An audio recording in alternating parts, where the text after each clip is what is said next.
নানার বাড়িতে চলে যাই যখন, বাবাও তো মার কথা শুনে চলে গেল, সবাই তো চলে গেল। আমি ছোট, আমি অল্প অল্প বুঝতাম তখন। আর আমার ভাইটা ছিল বড়, ও একটু অসুস্থ ছিল। আমাদের বাড়ির থেকে ভাই আমার যাবে না, পরে জোর করে জবরদস্তি করে নিয়ে যাওয়া হয়। সবাই গেলাম ওখানে, গিয়ে কুড়ে ঘর, খেজুরের পাতার ঘর। কেন নানার বাড়িতে গেলেন? এখানে জমি সব আমার দাদার বাড়ির সব জমি বিক্রি করে দিয়ে পরে এই টাকা পয়সা নিয়ে আমার নানার বাড়িতে যাওয়া হয়, পুরো ফ্যামিলি মিলে? পুরো ফ্যামিলি মিলে। আচ্ছা, বাবা কি করতো? আমার বাবা তখন দিন মজুর কাজ করতো। আচ্ছা, হ্যাঁ, তখন দিন মজুর করতো, কিন্তু নানার বাড়িতে যাওয়ার পর তখনও দিন মজুর করতো। এবং আমার বাবার সাথে আমার নানার যে পরিচয় হয় বা আমার মার বিয়ে হয়, সেটা হচ্ছে আমার নানার ভাইয়ের বাড়িতে আমার বাবা শ্রমিক দিন মজুর হিসেবে কাজ করত। ওইভাবে পরিচয়? হ্যাঁ, ওইভাবে পরিচয়। তো যখন যাওয়া হলো, যাওয়ার পরে আমার মা 3% জমি আমার নানা লিখে দিল যে তুমি জামাইরে নিয়ে আসছো, বাচ্চা আছে তোমার, তুমি আলাদাভাবে থাকো, আমি বেঁচে থাকবো না মরে যাবো তার কোনো ভরসা নেই, তুমি 3% জমি আমি তোমাকে দিয়ে দিলাম। আচ্ছা। ইতিমধ্যে আমার ভাইটার হলো ব্লাড ক্যান্সার। ওহো। ব্লাড ক্যান্সার হওয়াতে আমি তখন খুব ছোট, একেবারেই ছোট, আমার স্মরণও নাই। তখন ব্লাড ক্যান্সার হলো যখন, তখন আমার ভাইয়ের একবারে মৃত্যুসজ্জায় হাসপাতালে নেওয়া হলো। হাসপাতালে যখন নেওয়া হলো তখন ডাক্তার বললো যে একেবারে শেষ পর্যায়ে, বাঁচানো সম্ভব না। তখন বাঁচানো যখন সম্ভব না, তখন আর কি করবে, মারা গেল ভাই আমার। মারা যাওয়ার পর আমরা মাটি দিলাম নানার বাড়িতেই। ওখান থেকে আমার বাবা এবং মামা পরামর্শ করছে দুইজন যে এই জমিটা বিক্রি করে আমরা আমাদের ওই বাড়িতে ফিরে যাব। আগের বাড়িতে যখন ফিরে যাওয়ার চিন্তা ভাবনা করছে, তখন বাবা মা দুজন মিলেই চিন্তা করছে। তখন আমার মা বলে যে জমিটা তাহলে আমরা রাখি, কি করব, বিক্রি করে দিই। তখন আমার ওই ছোট নানার কাছে জমিটা বিক্রি করে দিল, না জানায়। আমার নানা জানে না, আমার নানা কোনো স্টোরি জানে না। এটা বিক্রি করে দিল যখন, তখন দুই ভাইয়ের মধ্যে দ্বন্দ্ব শুরু হয়ে গেল। জমিটা যখন কিনে নিছে, জানায় নাই, ভাইকে একটা কথা জানায় নাই, আর আমার মা তো এটা বিশ্বাসঘাতকতা করছে। তখন এই জমিটা বিক্রি করার পর আমার বাবাকে সবাই দোষারোপ করলো যে কোনো একটা কারণে বুঝায় বাজায় ভুলে ভালাইয়া তুমি জমিটা বিক্রি করে না হয়েছো বা এরকম। তখন তো এখানে জমিটা বিক্রি করে ওই টাকা পয়সা নিয়ে চলে গেছে। তারপরে মানে গন্ডগোলটা কিন্তু তারপরে হয়েছে। চলে গেলাম আমরা। আমি তখন সম্ভবত ক্লাস 3-তে পড়ি। ক্লাস 3 থেকেই মনে আছে আমার একটা বড়াব্বু, মানে আমার বাবার বড় ভাই, উনি বললো ঠিক আছে তুমি যখন আসছো, তুমি তো আমাদেরই ভাই, তো তুমি এক কাজ করো, তোমার তো জায়গা জমি কয়েকদিন পরে কিনো, আর কিছু টাকা জমায় তারপর জায়গা জমি কিনো। তখন বললো যে আমার বাড়ির সামনেই তুমি ঘর করে থাকো, তারপরে বাচ্চা লেখাপড়া করুক, এদিক থেকে তোমার স্ত্রীও। আমার মা আবার কি করতো, ওই যে বড়াম্মাদের হাতের কাজ টাজ করতো, একটু আগায় দিত, তাতে একটু লাভ হতো আর কি। গরিব সংসার, বুঝতে পারতেছেন। পরে এরকম হওয়ার পরে আমার ওই বড়াম্মু এবং বড়াব্বুর সাথে কি যেন একটা গ্যাঞ্জাম হয়েছে, আমি জানি না, যে কোনো এক ধরনের গ্যাঞ্জাম হয়েছে, যার কারণে ওদের ওখানে আর থাকবে না। যখন ওদের ওখানে থাকবে না, তখন তো আমাদের তো থাকতে হবে, আমাদের তো নিজস্ব জায়গা নেই। তখন আমরা কি করলাম, আমাদের গ্রামের প্রভাবশীল একজন ব্যক্তি, আচ্ছা, তার একটা মাটির ঘর পরিত্যক্ত, মাটির ঘরটা ছিল পরিত্যক্ত। তো এদিকে যে ইট দিয়ে বাড়ি করছে, সবাই এদিকে চলে আসছে। পরিত্যক্ত মাটির ঘরের কি অবস্থা হতে পারে, যারা চোখে দেখেনি তারা আসলে বুঝবে না। হ্যাঁ, বলেন। হ্যাঁ, তারপরে ওটাই পরিষ্কার করে আমরা, ওটাই পরিষ্কার করে আমরা থাকতে শুরু করলাম। আচ্ছা, এর মধ্যে থেকেই আমার ওই যে দাদার কথা বললাম, উনি কিন্তু হাজি মানুষ, ওনার 10টা ছেলে আর কি। তার মধ্যে কিছু ছেলে ঢাকায় থাকে আর 2-3 জন বাড়িতে থাকে। তো বাড়িতে থাকার মধ্যে আমার একটা চাচা আছে, ওই চাচার সাথে আমার মায়ের একটা রিলেশন হয়ে গেল। তখন আমি মুসলমানি করাইছি, আমার এটা মনে আছে যে বারান্দায় আমি শুয়েছিলাম। মুসলমানি হওয়ার পরে তখন এক সময় দেখলাম যে আমার মাকে আমি খুঁজে পাচ্ছি না। আমার চাচি এসে আমার ঘা বা কাঁচা ঘা মশামাছি পড়তেছিল, তখন এসে ঢাকে দেয়। এরকম অবস্থা যে বাচ্চা রেখে কোথায় গেছে, কোনো খবর টবর নাই। যাই হোক, তখন আমি কিছু জানি না, কিন্তু আমি কিছু বুঝিও না যে আমার ওই চাচার সাথে যে তার সম্পর্ক হচ্ছে বা এরকম কিছু, তাও আমি বুঝতে পারি না। আমার আব্বু বুঝতে পারলো কিছু একটা হতে যাচ্ছে, কিছু একটা রং, যেটা আপনি তখন বুঝতেছিলেন না। হ্যাঁ, আমি বুঝছিলাম না। ওকে, কিছু একটা রং, যার কারণে আমরা ওখান থেকেও চলে যাই। চলে যাওয়ার পরে আমাদের গ্রামের একটা ঈদগাহ মাঠ আছে, আই মিন কবরস্থানও পিছন দিকে, পুকুরও আছে একটা। তো রাস্তার সাইডে একটা জায়গা আমরা ঠিক করলাম যে এখানে আমরা বাড়ি করে থাকবো। সবার মন্ডল মাতব্বর বা প্রভাবশীল ব্যক্তি সবার অনুমতি নেওয়া হলো। নেওয়ার পরে আমরা বাড়ি ঘর করে থাকতে শুরু করলাম। ওখান থেকে আমার স্কুলটা পিছন সাইড হতো, মানে সামনের দিকে হচ্ছে একটা স্কুল, পিছন দিকে একটা স্কুল। তো আমার স্কুলটা গ্রামের পিছন দিকে, আমার এদিকে উল্টা দিকে যেতে হতো। তো আমি উল্টা দিকে যেতাম, ক্লাস করতাম, করতে করতে তখন সম্ভবত ক্লাস 3-তে পড়াশোনা করি। এখান থেকে 4-এ উঠলাম। 4-এ ওঠার পর আমি এরকম ক্লাস করি, কন্টিনিউ যাওয়া আসা করি, খেলাধুলাও করি। চাচাও মাঝে মাঝে আসে বাসায়, আসলে টাকা দিত, 2 টাকা করে দিত, জিনিস খাইতাম।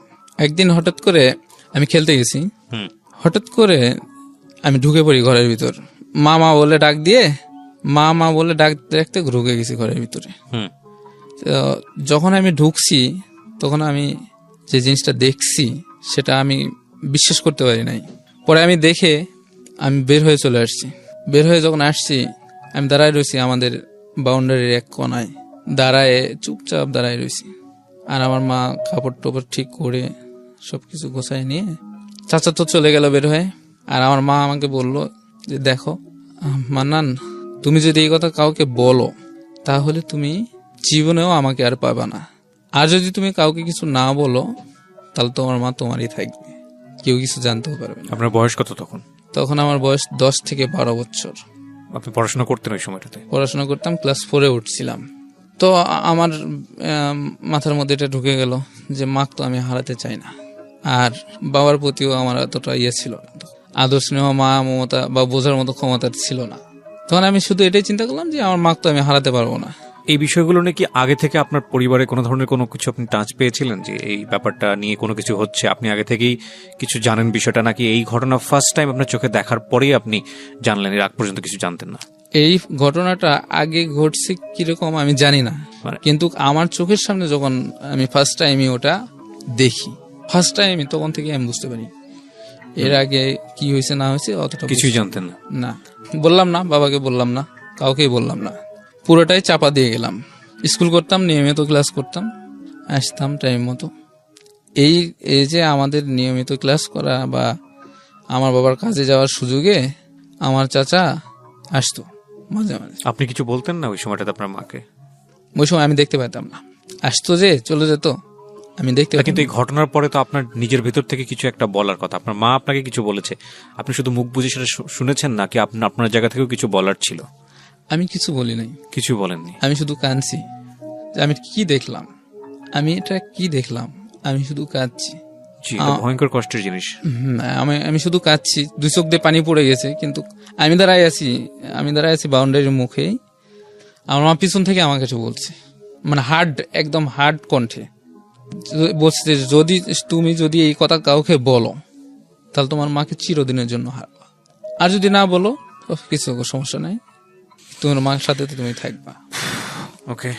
পরে আমরা থাকতেছিলাম, আর ওই চাচার সাথে কিন্তু কন্টিনিউ আমার মা রিলেশনটা রেখে যাচ্ছে সম্পর্কটা। আর ওই চাচাটার একটা ছিল যে কোনো মানুষের বিপদ আপদে দৌড়ায় যেত। তো এই মানে সবকিছু মিলাই আমার মার একটা লোভ জন্ম নেয়, ওনার প্রতি দুর্বল হয়ে পড়ে।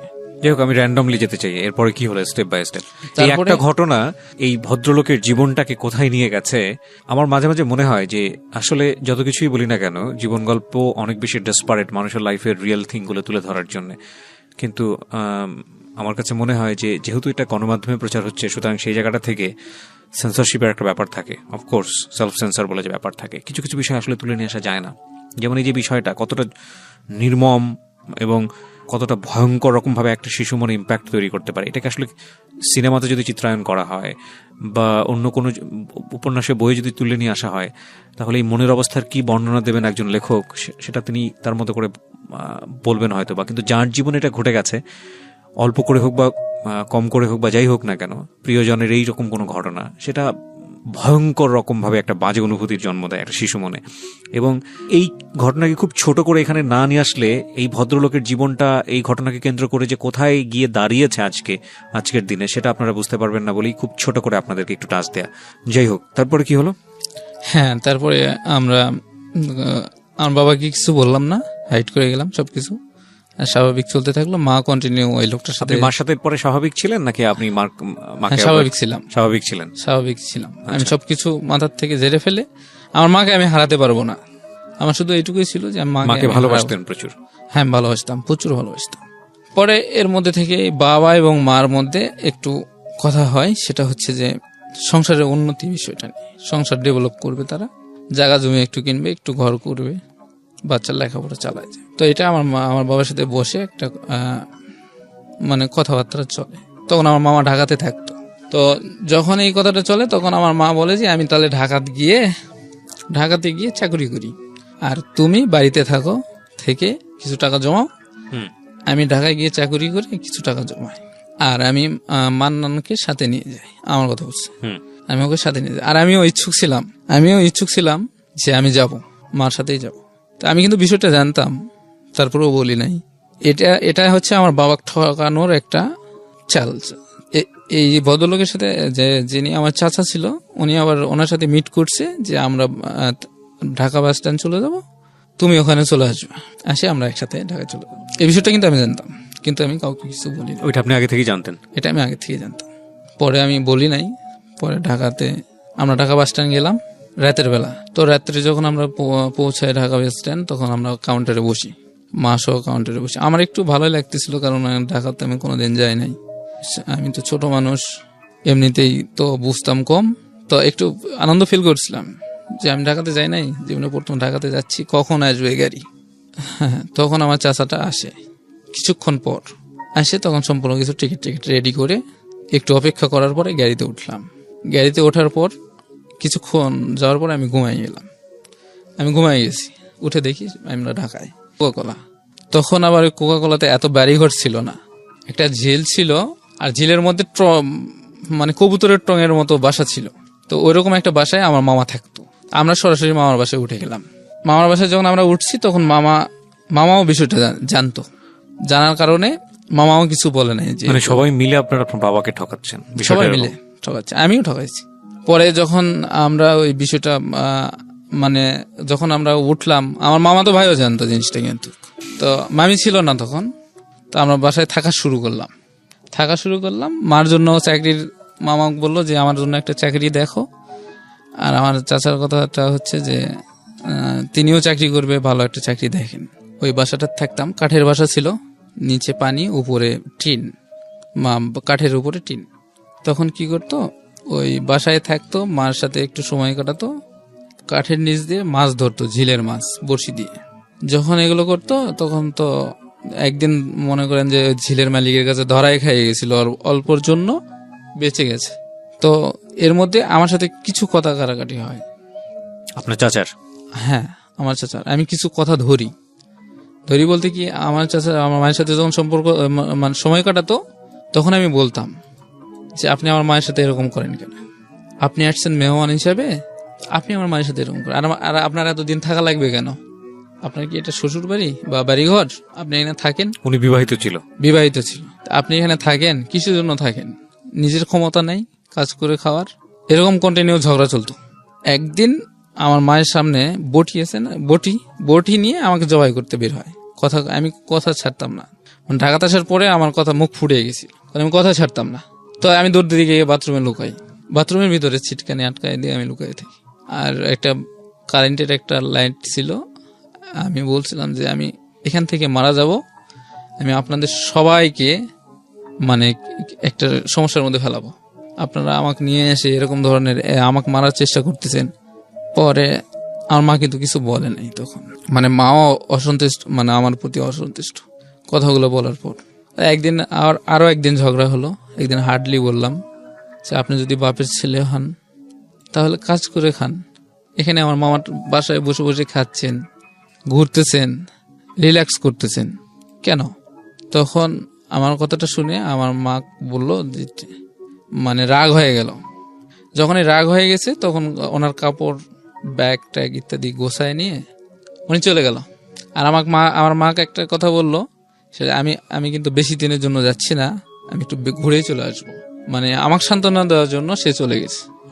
আর আমার মাকে সান্ত্বনা দিল যে আমি আমার ওই ভাইয়ের বাসার থেকে, ওনার ভাই ছিল ঢাকায়, আমি কয়েকদিন থাকে আসি। কিন্তু এটা ছিল না, তার মনে ছিল যে একবারেই চলে যাওয়ার কথা। সে ওখান থেকে গেছে, আর কোনোদিন ফিরে নাই। এইভাবে থাকতে থাকতে মা আমাকে বকা দিত, হ্যাঁ তুই কেন এই কথা বললি, তুই বলার কারণে আজকে আমার এই সমস্যা। চলে গেল, চাকরি বাকরি করতো। যখন এত প্রেশারের মধ্যে, আমার লেখাপড়ার কিন্তু কোনো খবর নাই এর মাঝে। আর তার হঠাৎ একদিন দেখি আমার বাবা ঢাকায় এসে মামার বাসায় হাজির। আমি যে কি খুশি হয়েছি সেই মুহূর্তে তা বলার মতো না। এত খুশি হয়েছি যে আমি সাথে সাথে বাবার সাথে বাড়িতে চলে যাব। আমি মার কাছে এক সেকেন্ডও থাকবো না। হ্যাঁ, তখন আমার মামা আসলো ডিউটি শেষ করে। মামা তো হয়তো বাসায় থাকতো। তো আমার বাবা যে বাড়ির থেকে আসছে এই 6 থেকে 7 মাস পর, আমার মাকে যে একটু কথা বলতে দিবে বাবার সাথে, এরকম সময়টা আমার মামাতো ভাইয়েরা বা মামারা দেয় নাই। যখন দেয় নাই তখন নিজেও একটু সময় করে নিতে পারে নাই। কথা বলার যে একটা, যে আমার মার সাথে যে কথা বলবে দুইটা মন খুলে, এরকম কথাও বলতে পারে নাই। কিন্তু আমার বাবা কিন্তু তখনও জানতো না যে আমার ওই চাচা ওনাকে নিয়ে আসছে, তখনও কিন্তু জানতো। তারপরে আমি ওখান থেকে বাড়ির উদ্দেশ্যে আমি বাবাকে বলি যে বাবা আমি বাড়িতে যাব, তুমি যখনই যাও আমাকে নিয়ে যাবা। আমার মাও রিল্যাক্স ফিল করলো যে ও চলে যাক, আমি একটু শান্তি মতো থাকতে পারবো। তো যাই হোক, অনেক কিছু হওয়ার পরে মাকে অনেক বুঝালো। মাকে নিয়ে যাওয়ার জন্য অনেক চেষ্টাই করলো। যথার্থ চেষ্টা করার পরেও আমার বাবাকে বুঝ দিল যে দেখো আমি বাড়িতে যাব, এখন কি নিয়ে যাব, এখন যে আমি ঢাকাতে আসছি তো বড় মুখ করে, আমি তো জায়গা জমি কিনবো, বাড়িঘর করব, বাচ্চাকে ভালো পোশাক পরাবো ইত্যাদি। তো তখন আমার বাবা এটা বুঝতে পারলো যে আসলে তো কথাটা ঠিক। তখন আমরা চলে যাই মাকে ছাড়াই। যখন আমরা বাড়িতে চলে যাই, তখন আমরা থাকতাম ওই পুকুর পাড়ে, ঈদগার ধারে, রাস্তার সাইডে। তো ওখানে আমাদের ছোট্ট ঘর। তো আমি কি করতাম, স্কুলে যেতাম আসতাম। এর মধ্যে আমি যখন গেছি বাড়িতে, তখন পাড়া প্রতিবেশী সবাই আমাকে দেখতে আসে। মানে ওরা জিনিসটা উপলব্ধি করছিল এরকম যে অমুকের ছেলে এবং অমুকের বউ। অমুক বলতে আরেকজনের ওই আমার চাচা, আর আরেকজনের বউ বলতে আমার মা, দুজনে নাই। আর আমার বাবার কাছে জিজ্ঞেস করছে যে তোমার বউ কোথায়, বাবা বলছে তো ও তো আছে আমার সুমন্দির কাছে। আর ওই যে চাচা উনি কাউকে কিছু বলে নাই। ঠিক আছে, তো গ্রামের লোকজন কিছু একটা টাচ করেছে। হ্যাঁ। তখন সবাই দেখতে আসে, মানে আমি গ্রামে যাওয়ার পর সবাই আমাকে দেখতে আসে, ভালো মন্দ জিজ্ঞেস করে যে আসলে মান্নান তুমি কোথায় ছিলে এতদিন, বা তোমার মা কোথায়, তোমার মা কি কিছু টাকা পয়সা ইনকাম করছে, চাকরি করছে। তখন আমি সবকিছু, আমি যা জানতাম সবকিছু সবার সামনে বলে দিই, এই ঘটনা, এই সম্পর্ক, এই মানুষের সাথে আমার মা এইভাবে গেছে। তখন আপনার বাবা ফার্স্ট জানলো আপনার কাছ থেকে? আমার বাবা তখন ফার্স্ট জানলো। আমি বাবার বুকে মানে চাপে ধরে আমি কথাটা বলি, বাবা আমি তোমার কথাটা বলতে পারি নাই, আজকে শোনো একটা কথা। সে কথাটা হচ্ছে, আমার মার সব প্ল্যান ছিল এরকম, ঠকানোর প্ল্যান ছিল। আমি বুঝতে পারি নাই যে তোমার সাথে এই ঘটনাটা ঘটবে।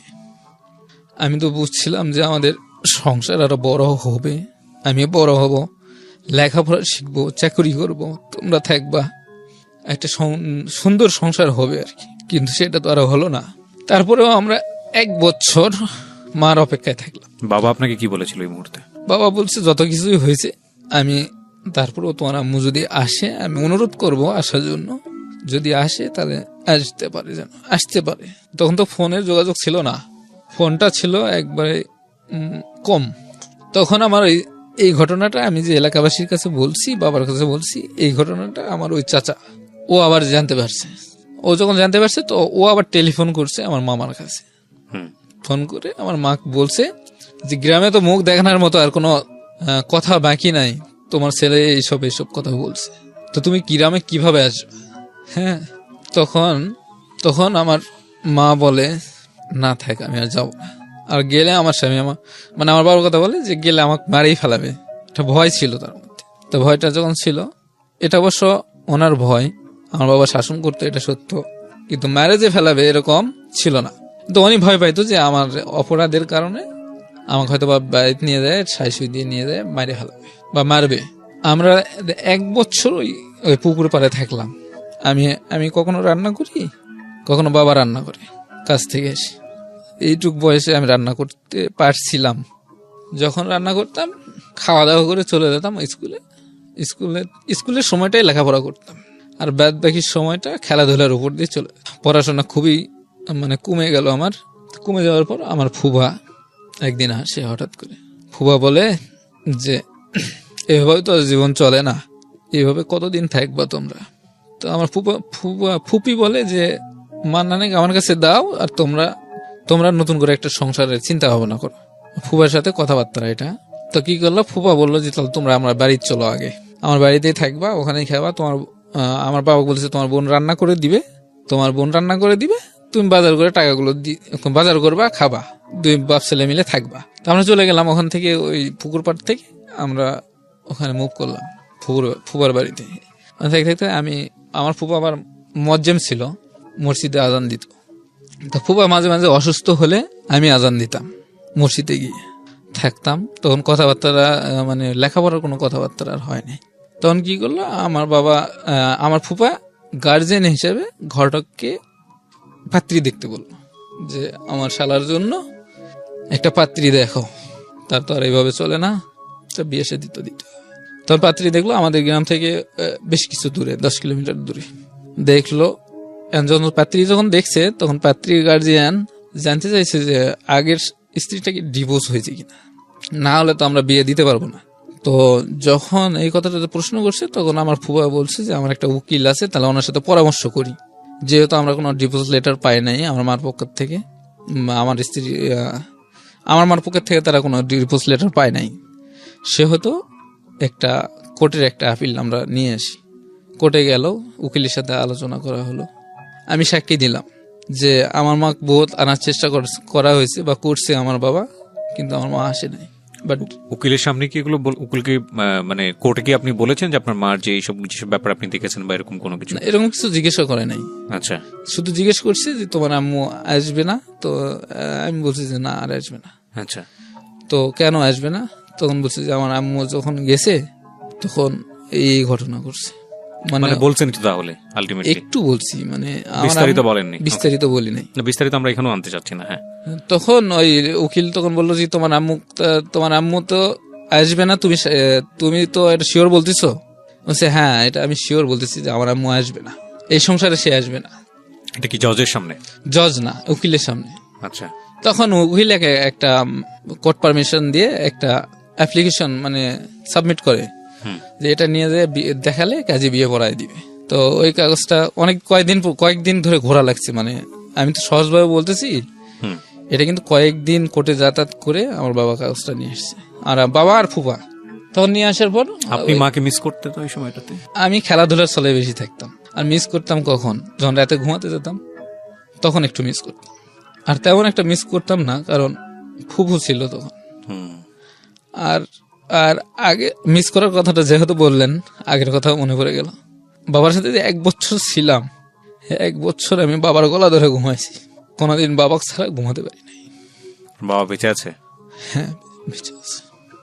বিয়ে করলো ওখানে আমার সেকেন্ড মা।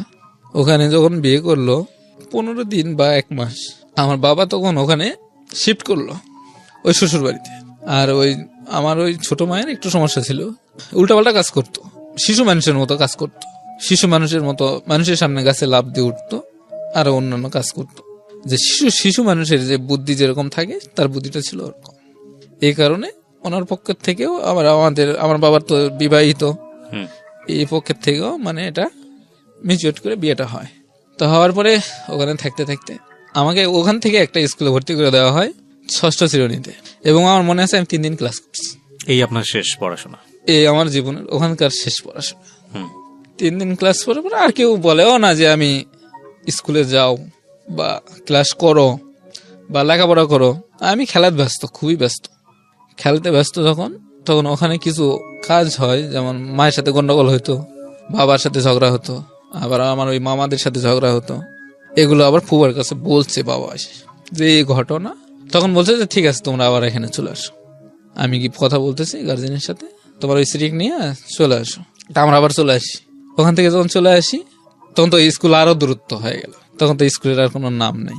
যখন এখানে চলে আসলাম তো হঠাৎ করে থাকতে থাকতে একদিন ফুবার সামনে, ফুবা তো যেহেতু বড় মানুষ, সম্মানী মানুষ, সে আমার ওই মাটা লাফ দিয়ে পেয়ারার কাছে উঠে যায় পেয়ারা খাওয়ার জন্য। এটা আমার ফুবার মাইন্ডে লাগে। এটা যখন আমার ফুবার মাইন্ডে লাগে তখন গার্জিয়ানের সাথে কথা বলা হয়, কথা বলে আমার মা তাদের বাড়িতে পাঠিয়ে দেওয়া হয়।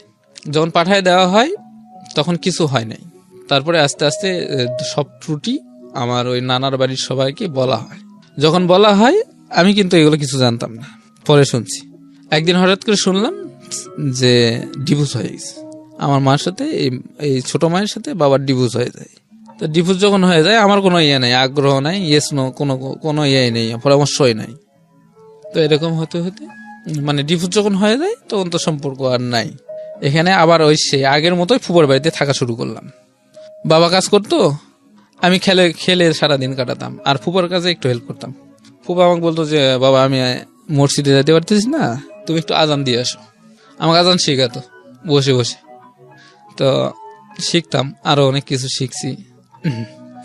পরে বাবা এরকম কাজ করতো, নিয়ে এসে বাজার করে দিত, আর ফুপু রান্না করে দিত, আলাদা করে রান্না করতো। কিন্তু পাশের এলাকার থেকে ঘটকার একটা প্রস্তাব নিয়ে আসে, এই বিবাহের প্রস্তাব। তখন এই প্রস্তাবটা যখন নিয়ে আসে কথাবার্তা সব ওকে হয়ে যায়। দেখতে গেলে বিয়ে করে, মানে বিয়ের একটা ইয়ে করে দেখতে গেছে, সেই দিন রাতেই বিয়ে। আমি তো জানি না দেখতে গেছে, আমাকে কেউ জানায় নাই। পরে ফুপা আমাকে বলতেছে চলো আমরা একটা জায়গায় যাই। পাশের গ্রামে গেলাম সবাই, আর যারা যারা জানতো সবাই তো প্রস্তুতি নিয়ে গেছে, আর আমি প্রস্তুতি ছাড়াই যে পোশাকে ছিলাম এই পোশাকে গেছি। পরে যখন গেছি ওখানে তখন আমার ওই নানি দেখছে যে এটা কিন্তু ছেলে। তখন আমার নানি আমার কাছে টেনে নাই, বাবা আসো, হাত মুখ পরিষ্কার করে দেয়। ওই দিন রাত্রে বিয়ে শাদী হয় বাবার সাথে আমার তৃতীয় মায়ের। প্রথমে আমরা ফুপার বাড়িতে নিয়ে আসি আমার ছোট মায়ের। নিয়ে আসার পর আমার বাবা কিছু টাকা জমাইছে, জমানোর পর এই টাকা দিয়ে আমার নানার বাড়ি থেকে কিছু টাকা দিয়ে একটা জমি কিনে দিবে, জায়গা মানে থাকার জায়গা। হ্যাঁ, এই ঘরটা আবার ওই নানির বাড়ির সাথে, মানে নানার জমি, নানাও জমি কিনছে বাবাও কিনছে, একসাথেই কিনছে, একই জমি, এক দাগেই জমি। আমাদের একটু অল্প, তাদের একটু বেশি। জমিটা কেনার পর বাড়ি করছে, এখন বাড়ি করছে কিন্তু তখন করে নাই। তখন এরা আমার ফুপার উপরে একটা চাপ দিল যে জমিটা যখন কিনছে তখন আমার ফুপাকে বললো যে এই জমিটা তো গন্ডগোলের জমি, এই জমিটা দখলে রাখতে হবে, না হলে পরবর্তীতে সমস্যা হবে। তো আমরা জামাইক আর মেয়েকে নিয়ে যেতে চাচ্ছি, আপনারা কি বলেন? ভালো মন্দ পরামর্শ করে ফুপা অনুমতি দিল। এটা কিন্তু চাল ছিল আমার ওই নানার এবং নানির এবং আমার মার, কিন্তু ফুপা এটা বুঝতে পারে নাই। আর ফুপা বুঝতে পারলেও এটা অতটা গুরুত্ব দেয় নাই। আমরা চলে আসি এখানে পার হয়ে। আসার পরে মাটি দিয়ে আমরা ঘর বানাই। আমি এখানে থাকতাম না, কিছুদিন এখানে থাকার পর বুঝতে পারছি যে এখানে থাকা সম্ভব না। ফুপুর কাছে যাই থাকতাম, একদিন ফুপুর কাছে যেতাম, একদিন এখানে থাকতাম, একদিন ফুপুর কাছে যেতাম, একদিন এখানে থাকতাম। এরকম করতে করতে বাবা কি করলো, দোকানে দিল একটা। গ্রামের এলাকার মাঝে একটা মোড় থাকে না, এই মোড়ের একটা দোকান, সেটা হচ্ছে সাইকেল মেকারের দোকান। সাইকেল এবং transistor, television, cycle and radio আর টর্চ লাইট, এই মেকারের দোকান হচ্ছে। ওই আমার সম্পর্কে মামা হয়, মামাকে বললো যে ওকে একটু নিয়ে রাখো, কাজটা শিখুক। তো আমি কি করলাম, কিছুদিন কাজ করলাম, করার পরে আমি ছোট মানুষ একটা স্পিকার পাইছি। স্পিকারটা আমি নিয়ে মামাকে না বলে স্পিকারটা আমি বাসায় নিয়ে আসছি, কিন্তু স্পিকারটা রেডিওর ছিল। স্পিকারটা নিয়ে এসে আমি আর দোকানে যাই না। আমি যখন দোকানে যাই না মামা আমাকে খবর দেয় যে তুমি আসো না কেন। আর মামা বলছে এখানে একটা স্পিকার ছিল, এটা কই? আমি জানি না।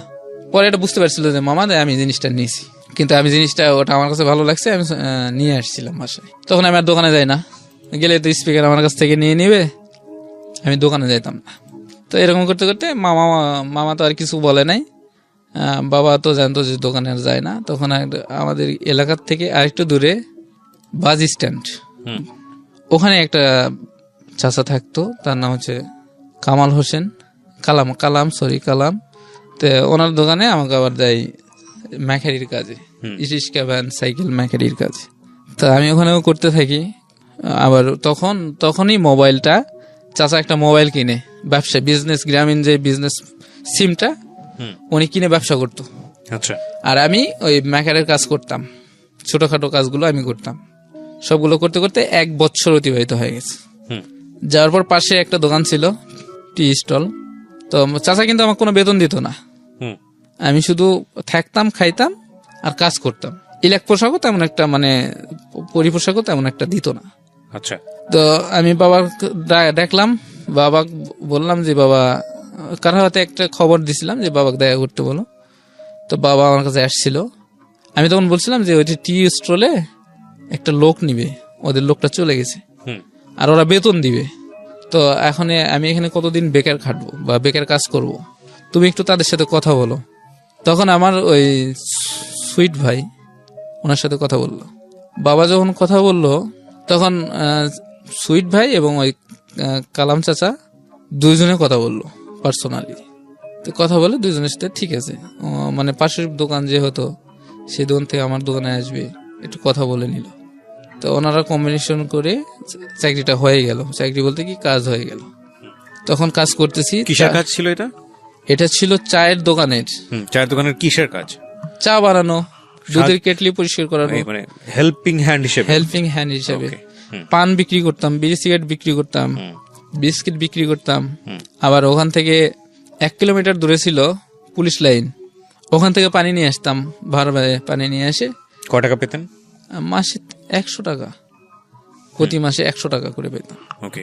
প্রতি মাসে 100 টাকা। ওই ভাড়াটা নিয়ে আসতাম, 2টা বালতি নিয়ে কাদের মধ্যে করে নিয়ে আসতাম পানি অনেক দূর থেকে। ওই আমাদের ওদিকে অতিরিক্ত আয়রন বেশি পানিতে, চা খাওয়া যায় না। ওটা হচ্ছে সাপ্লাইয়ের পানি ছিল, ওটা আমি ওখান থেকে নিয়ে আসতাম। তো নিয়ে এসে ওই ভাঁড়, একটা বড় একটা ডাবর বা কলস, বড় একটা কলস ছিল, ওই কলসটা আমি ভরাতাম। এরকম করতে করতে আর থাকতাম ওনাদের বাসায় রাতের বেলা, খাওয়া দাওয়া ওখানে বাসায় করতাম, কোনোদিন দোকানে করতাম। এখানে থাকতে থাকতে আমি একটা জিনিস করি, সেটা হচ্ছে যে 1 টাকা 2 টাকা করে নিতাম ক্যাশ থেকে।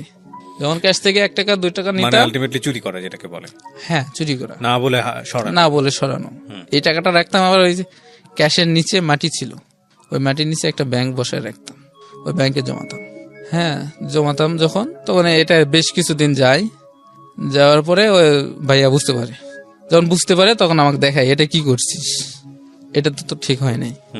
তখন আমি আমার বাবাকে ডাকে বলে, আমি তখন একটা কথাই বলছি যে এই টাকাটা আমি জমাইছি, আমি একটু আমার নানার বাড়িতে বেড়াতে যাব। তখন আমি টাকা আমার কাছে থাকবে না, যা বেতন পাই তা তো বাবাই নিয়ে যায়, আমার কাছে টাকা ছিল না। তখন বাবাকে ডেকে এই কথাগুলো বলে, কোনো মারধর বা কোনো কিছু হয় নাই। আবার এখানে থাকতে থাকতে বিড়ি খাওয়া শিখছিলাম। 2-1টা বিড়ি বিক্রি করতাম, যেহেতু একটা বিড়ি জ্বালায় টানতাম। হ্যাঁ, মনের ইচ্ছে মতো খাইতাম। মানে বিষয়টা হচ্ছে এরকম যে বিপথে চলে যাচ্ছেন ধীরে ধীরে, বলার কেউ নাই, শোনারও কেউ নাই, শাসনের কেউ নাই বা অন্যান্য কিছু। বিড়ি খাইতাম আর দোকানে কাস্টমার আসলে সামনের দিকে চলে আসতাম। যাই হোক, আমি অনেক ছোট, আমি তখন এগুলো ভুল করছি। তখন ওখান থেকে 1 বছরের মতো ওখানেও কাজ করলাম। কাজ করার পর ওখানে বললাম যে আমি চাকরি করব না, আমি এখন বাড়িতে যাব। বাড়িতে গেলাম, তখন 2004 সালের আগে, 4 সালের আগে একটা বন্যা হয়েছিল বিশাল বড়। তো বাবা মাটিতে ঘর করছে, আমিও বাড়িতে গেলাম। সে আমার জন্য একটা করছে, তাদের জন্য একটা ঘর করছে। তো বাড়িতে গিয়ে আমার থাকার কোনো দিন ভাগ্য হয় না, থাকতে পারি না। একদিনও আমি বাড়িতে ঘুমাই নাই। আমাদের যে নতুন বাড়িটা করছে, একদিনও ঘুমাই নাই। আমার পুরো বাড়িতে থাকতাম। তো বাবা ওই যে এলাকার, আমাদের যে এলাকা, নানার বাড়ি এলাকা, ওখানে একটা বড় আব্বু আছে, আমার মায়ের দাদা হয়। তো তাদের সাথে কথা বলছি যে তোমাদের তো সংসার অনেক বড়, হ্যাঁ, তোমাদের তো গরু বাছুর আছে বা অনেক জমি জমা, আমার ছেলেটাকে একটু কাজ শিখাও। কাজ শেখার উদ্দেশ্যে আপনারা রাখেন। এক পর্যন্ত তারা রাখবেই না, যে কাজ জানে না কিসের জন্য রাখবো। না রাখার জন্য 1 বছরে 1500 টাকার কথা বলা হয়, 1500 টাকার কথা বলা হয়। খাওয়া থাকা বাবদ 1500 টাকা আমরা দিব, যদি তোমার ভালো লাগে তুমি রেখে যেতে পারো। এখন এখানে আমি বাবা যেহেতু কথা দিয়ে আসছে, আমি আর কথা ফেললাম না। আমি এখানে চাকরি করতে থাকলাম, কাজ করতে থাকলাম। এই 1 বছরের মধ্যে আমি অনেক কিছু করি। গাছের থেকে আম নিয়ে আসে, পাড়ের চুপি চুপি খাই। রাজহাঁসের ডিম জমায় সানসেটের উপর জমাতাম। মানে অনেক ধরনের ইয়েগুলো করতাম। তারপরে আম নিয়ে তালার উপর বসে বসে খাইতাম। এরকম ধরনের আর কি কাজগুলো করছি। তো যখন ডিমগুলো আমি নিয়ে রাখছিলাম সানসেটের উপর গোয়াল ঘর থেকে, আমার একটা ওই ভাবি আছে একজন, তো ভাবি তখন টের পায় নাই প্রথম অবস্থায়। পরে যখন 8-10 দিন চলে যায় যে ডিম পায় না, তখন সে একটা সন্দেহ করে যে আসলে তো এতদিন ডিম না দিয়ে আমার হাঁস থাকার কথা না, আসলে কিছু একটা হচ্ছে। আর আমি পাশের বাসার বরাম্মুর সাথে শেয়ার করি যে ডিমগুলো আমি বিক্রি করব তার কাছে। আপনি যেন কারো কিছু না বলেন, আমি কয়টা ডিম জমাচ্ছি বিক্রি করব। ভাবি ওই সানসেটটা মই দিয়ে উঠে যায়। আসলে গোয়াল ঘরটা সে সার্চ করে, তখন গোয়াল ঘর যখন সার্চ করে তখন ওই ডিম কয়টা ওখানে পায়।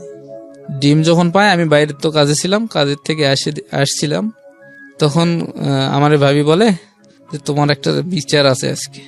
হাসি মুখেই বলে যে তোমার একটা বিচার আছে আজকে, তোমার ভাইয়ারা আসুক।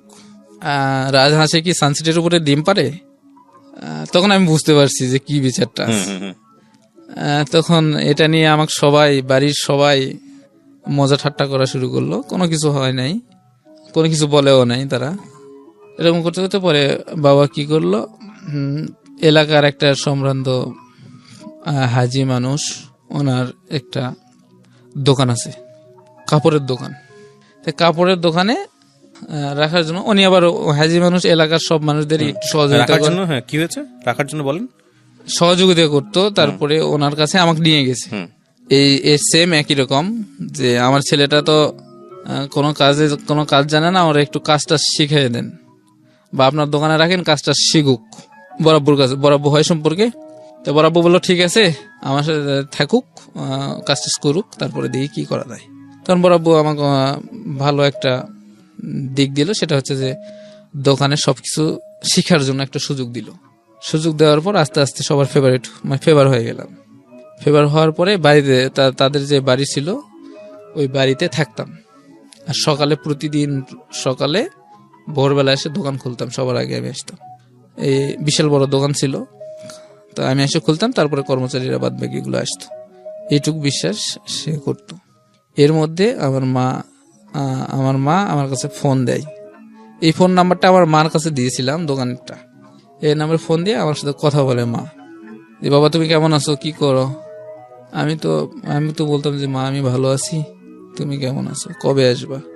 তো বলছে আমি তো আসবো আগামী সপ্তাহে, তো তুমি আসো তো নানার বাড়িতে, আমি তো আর যেতে পারবো না। ঠিক আছে আমি আসবো। তখন আমি এই বরাব্বুর সাথে বিষয়টা শেয়ার করি। আর আমার মা ফোন দিলে আমি খুব আনন্দিত হতাম, আনন্দেই আমার কান্না চলে আসতো। আমার মা আজকে আমাকে ফোন দিছে, আমি আজকে কোনো কাজ করবো না, আজকে শুধু আমি ভাববো, চিন্তা করবো। তারপরে বাড়িতে যখন আসছে আমি জানি না, তো আমাকে যেদিন যেতে বলছে আমি সেই দিন দোকানের থেকে আমি আমার নানার বাড়ির উদ্দেশ্যে রওনা দিই। যখন আমি রওনা দিয়েছি, চলে গেছি, শান্তার নামের একটা স্ট্যান্ড আছে, ভ্যান স্ট্যান্ড, ওখানে নামছি। নামার পরে দেখি আমার মা, আমার খালা, আমার মামাতো বোনেরা এবং আমার একটা খালু সবাই মিলে সিনেমা দেখতে যাচ্ছে। আমি তাদের দেখতে পাই নাই, কিন্তু তারা আমাকে দেখছিল, যার কারণে ডাক দিছে এদিকে আসো। ওদিকে গেছি, কিন্তু আমার মায়ের দিকে তাকায় যে কোনো রকম কোনো মন খারাপ বা অন্যান্য কিছু এটাকে মনে হয় নাই আমার কাছে। এতদিন পর দেখা হয়েছে, একটা যে জিনিস আছে না, মায়া মমতা, এরকম কোনো কিছু মনে হয় না। তখন শুধু আমি একটা জিনিসই অনুভব করছি যে আমার মা তো আনন্দেই আছে, আমার মা আনন্দেই আছে, আমার মায়ের কোনো কষ্ট নাই, এইটুকুই শুধু মনে করছি। তখন সবাই বললো যে ঠিক আছে, তোমার তোমার নানার বাড়ি যাওয়া লাগবে না, তুমি এখন আমাদের সাথে চলো, সিনেমা দেখতে যাবো আমরা। বাড়ির থেকে কিন্তু সিনেমা দেখার উদ্দেশ্যেই বের হয়েছে সবাই। আপনাকে নিতে বললো, তারপর আমি চলে গেলাম। আমার মা আমাকে কোলে নিল, কোলেতে আমি উঠলাম।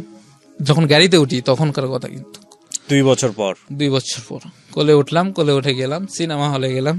সিনেমা দেখতে দেখতে আমার মায়ের একটা ঘড়ি ছিল, এই ঘড়িটা যে কোনো একটা কারণে পিন খুলে দেওয়া বা যে কোনো একটা কারণে নিচে পড়ে যায়। তখন আমি বুঝতে পারি যে একটা কিছু পড়লো নিচে, সিনেমা দেখতে দেখতে। কিন্তু এটা তখন আমি একটু নাড়াচাড়া করে নিচের দিকে হাত দিতে যাব, সেই সময় আমার মা আমাকে বলে, খালি দুষ্টামি করে নড়াচড়া করে, এত অস্থাবর হয়েছে, মানে এত বদমাইশ হয়েছে কেন, বুঝি না, এটা নিয়ে আসাই ভুল হয়ে গেছে। কিন্তু আমি কিন্তু ওই জিনিসটা নেওয়ার জন্য নিচের দিকে ঝুঁকছিলাম, ঝুঁকে দেখতে চাচ্ছিলাম যে কি জিনিসটা।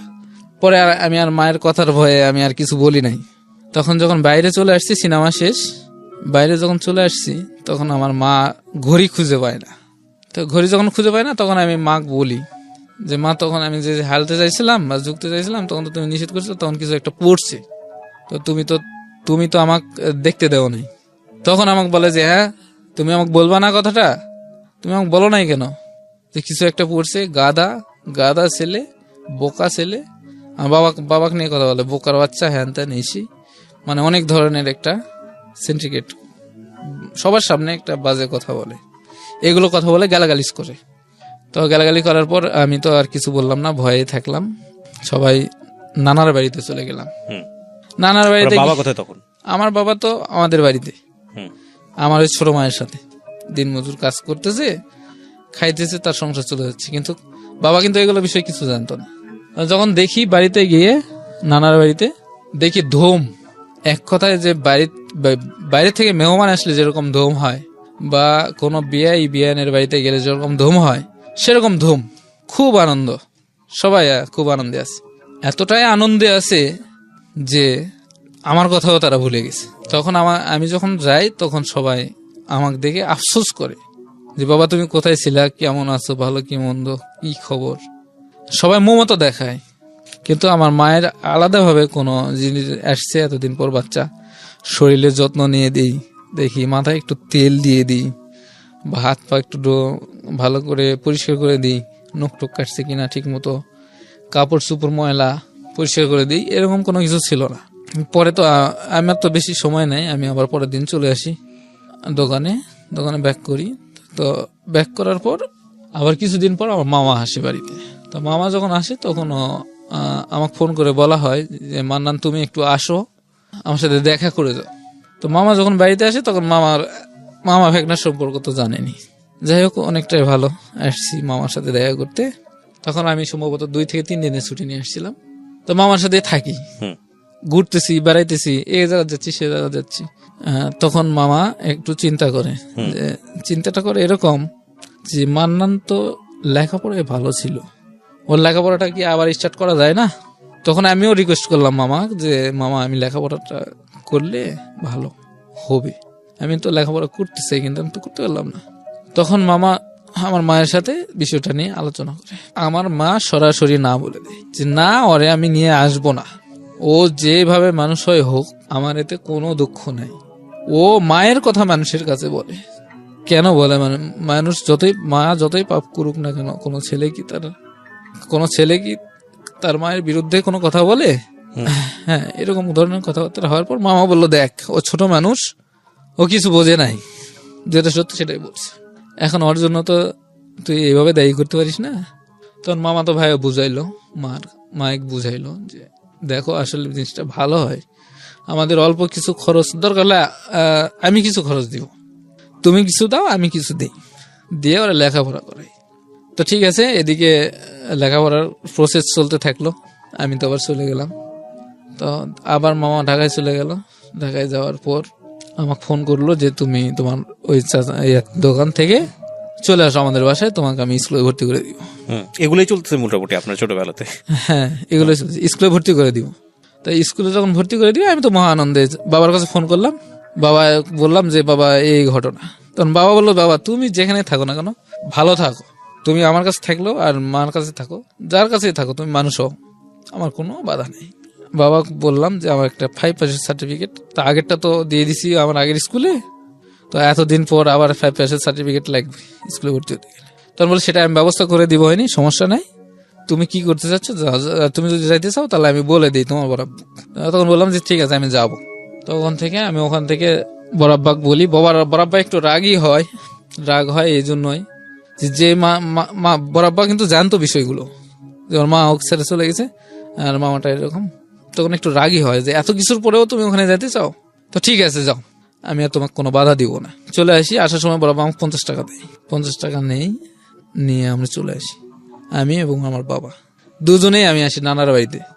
তো আমার বাবার একটা ইয়ে ছিল যে আমার নানির জন্য সবসময় বাজার থেকে পান সুপারি কিনে নিত। তো পান সুপারি কিনে নিয়ে ওইভাবেই গেছে। তখন আমার মা নানার বাড়িতে ছিল না, মামাও ছিল না। তখন আমাকে গিয়ে দিয়ে আসার কথা আর কি। আমি গেছি, আমার নানির কাছে বললো যে ওরে একটু ভালো মতো দেখে রাখেন, আমি তো ওর খেয়াল রাখতে পারি না, তো আপনাদের কাছে দিয়ে গেলাম, আপনারা ওরে মানুষ করেন। বাবা যখন চলে গেল তখন তো প্রথম কয়েকদিন আমার খুব সুন্দর কাটলো। মানে প্রথম অবস্থায় স্কুলে যাওয়া, স্কুলে ভর্তি হওয়া, স্কুলে যাওয়া আসা, বই কিনা, সব খরচই আমি পাইলাম। আর আমার নানির কাছ থেকে ওরা খাওয়ার খরচও দিয়ে দিত, নানি খাওয়ার খরচও সবাই দিত। মানে তিনজন মিলে খুব সুন্দরভাবে চলতো।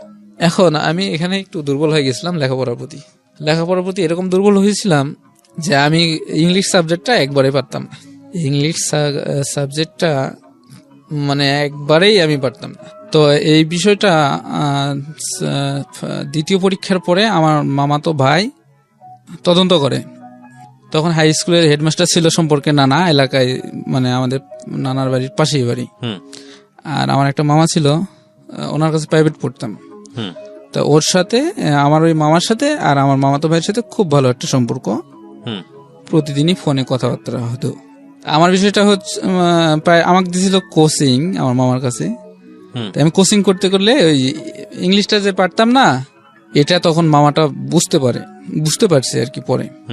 এটা আমার মামাতো ভাই যখন বলছে যে ওর আসলে একটু ইন্টারভিউ নাও তো কেমন পারে লেখাপড়া, তারপরেই কিন্তু কোচিংটা দেওয়া হয়।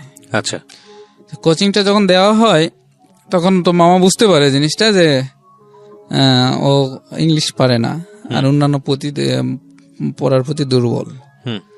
আর মাস্টার যখন বলছে, মাস্টার সরাসরি আমার ক্লাসে সরাসরি আমাকে মানে টার্গেট করে ডাক দিয়ে আমাকে প্রশ্ন করে কয়েকটা।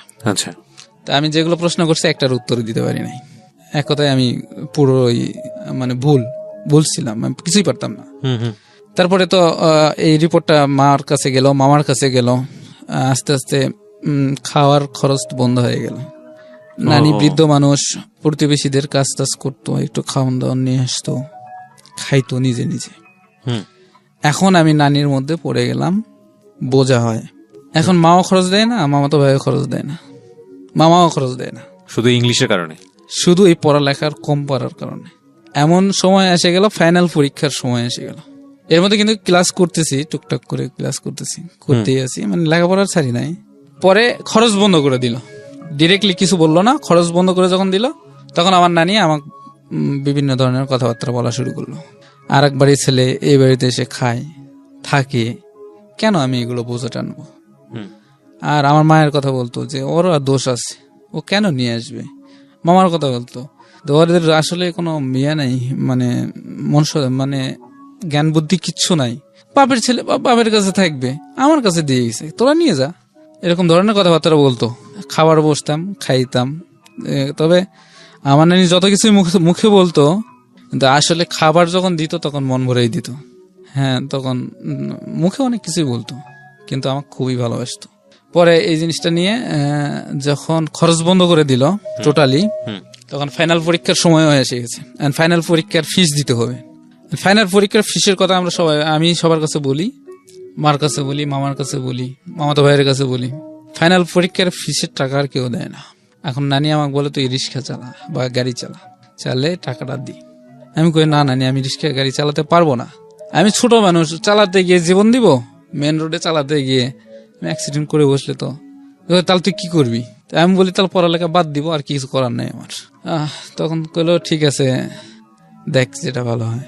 তা আমি স্কুলে যাওয়া বন্ধ করে দিলাম লজ্জার কারণে, টাকা দিতে পারি নাই। তাই পরীক্ষা হয়ে গেল, ফাইনাল পরীক্ষা। এর মধ্যে আমার মামাতো ভাই আমাকে ঢাকায় নিয়ে আসার প্ল্যান করছে। আর আমার মা ডিরেক্টলি না করে দিছে যে না, আমি ওকে আমার কাছে রাখবো না। আমি ঢাকায় থাকলে বিভিন্ন মানুষের সাথে কথাবার্তা বলি, একটা পুরুষ মানুষের সাথে কথা বললেও ও সন্দেহ করে, ওর বাবার মতো সন্দেহ করবে, বা ওর বাবার মতো সন্দেহ করে একটা কথা বলবে, মানুষজন খারাপ মনে করবে। আমার সবার সাথে মিশতে হয়, এই জন্য আমি ওরে নিয়ে আসবো না।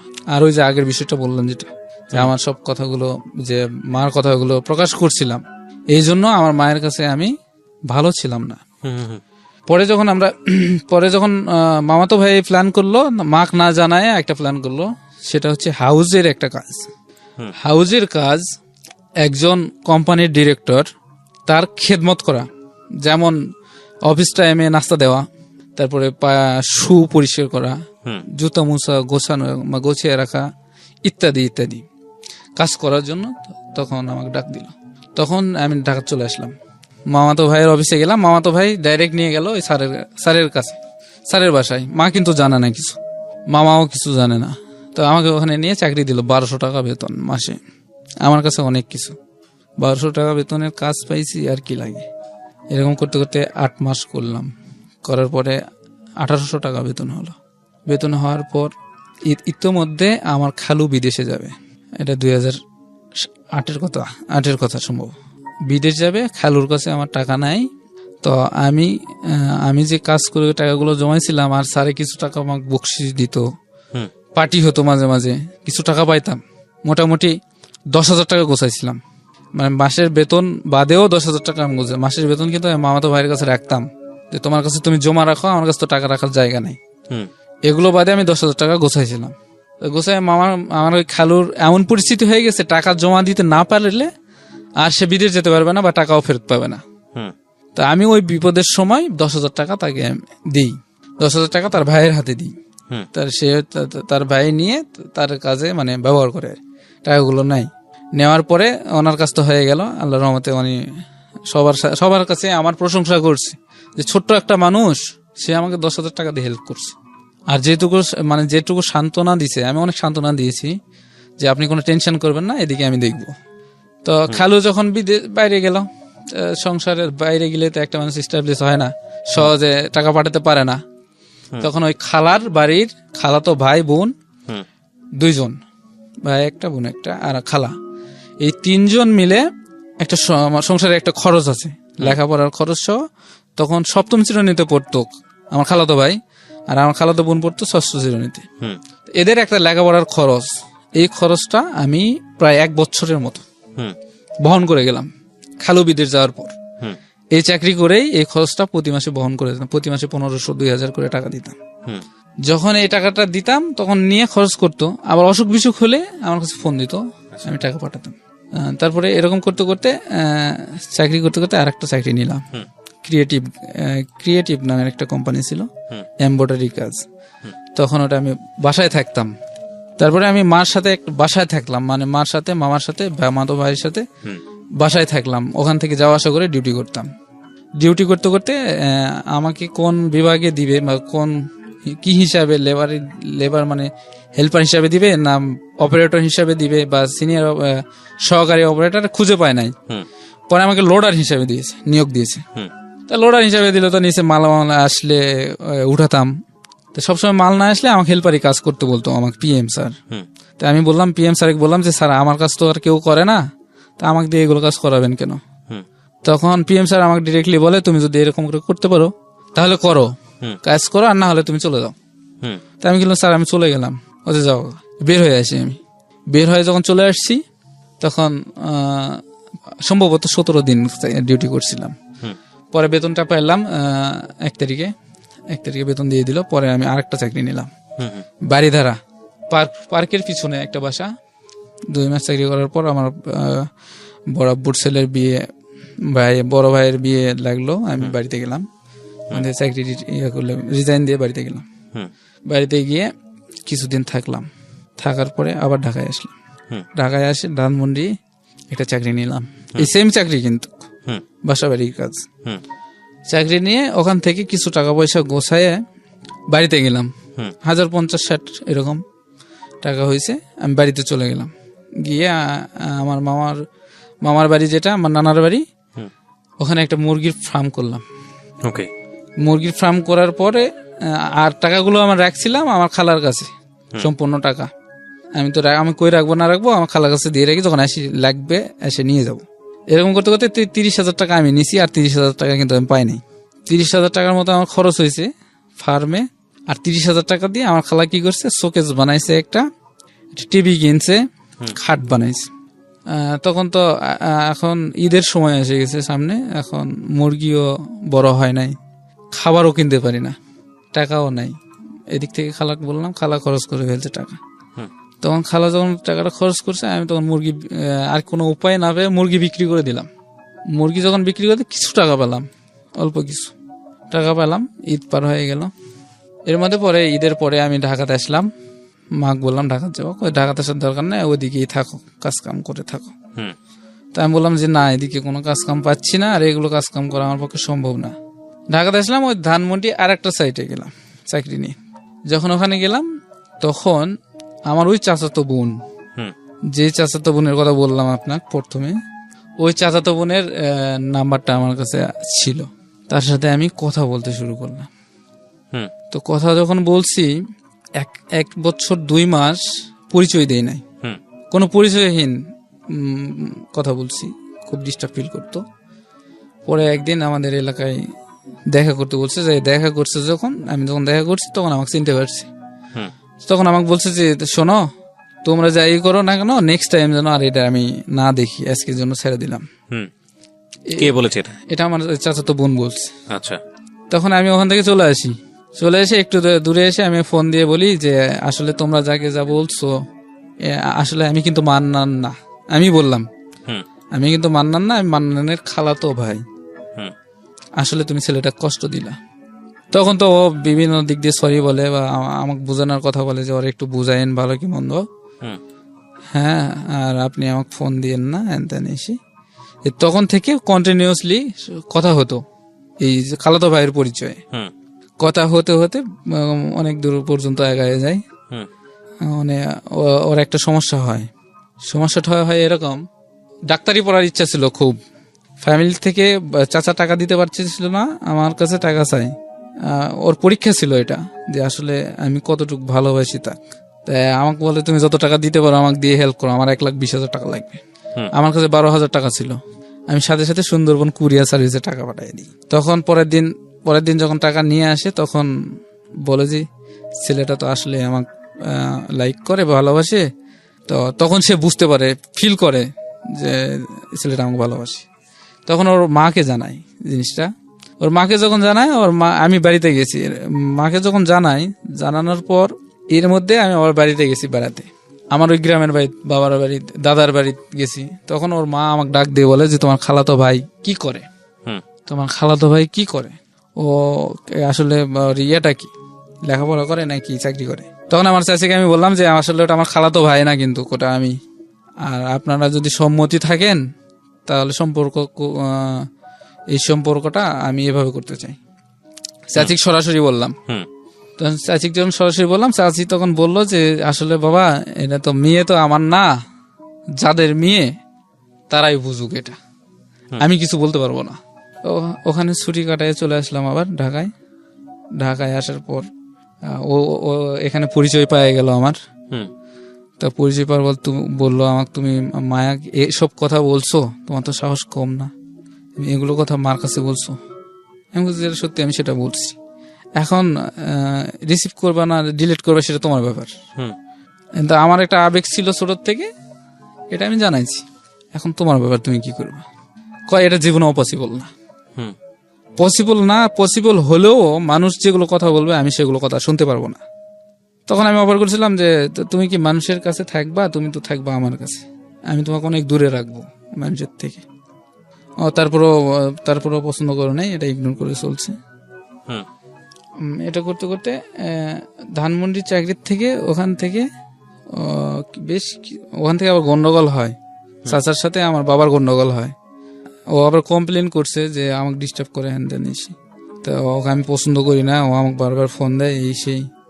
আবার এর মধ্যে আবার বাড়িতে যাই, বাড়িতে গিয়ে চাচাকে বুঝাই বলি যে চাচা, যে আমার এই টাকাগুলো নিচে, টাকাগুলো দিয়ে দেন, আমি এখন খুব সমস্যায় আছি।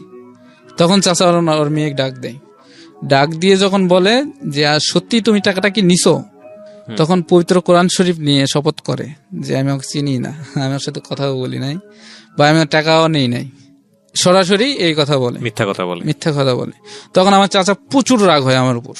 চাচা কেন, চাচার যতগুলো ভাই আছে, বাবা আছে, সবাই রাগ হয়। এমনিতেই তো শত্রুতার মতো একটা সিস্টেম, আবারও রাগ হয়ে যায়।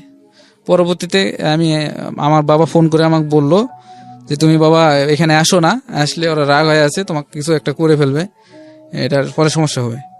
তো আমি বলবো ঠিক আছে আমি আসতেছি, তখন বললাম যে আমি আসতেছি। পরে চিন্তা করলাম যে আমি যাব না, দরকার নেই গন্ডগোল করার, টাকা নিয়ে গেছে জায়গা।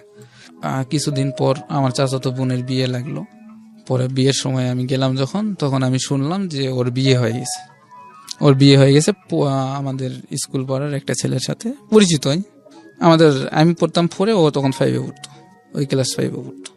পরে যখন বিয়ে শাদী হয়ে গেছে তখন তা আমার আর দুঃখ করারও কিছু নাই, কষ্টেরও কিছু নাই। আমি ওইভাবে থাকলাম, থাকতে থাকতে আবার ঢাকায় চলে আসলাম।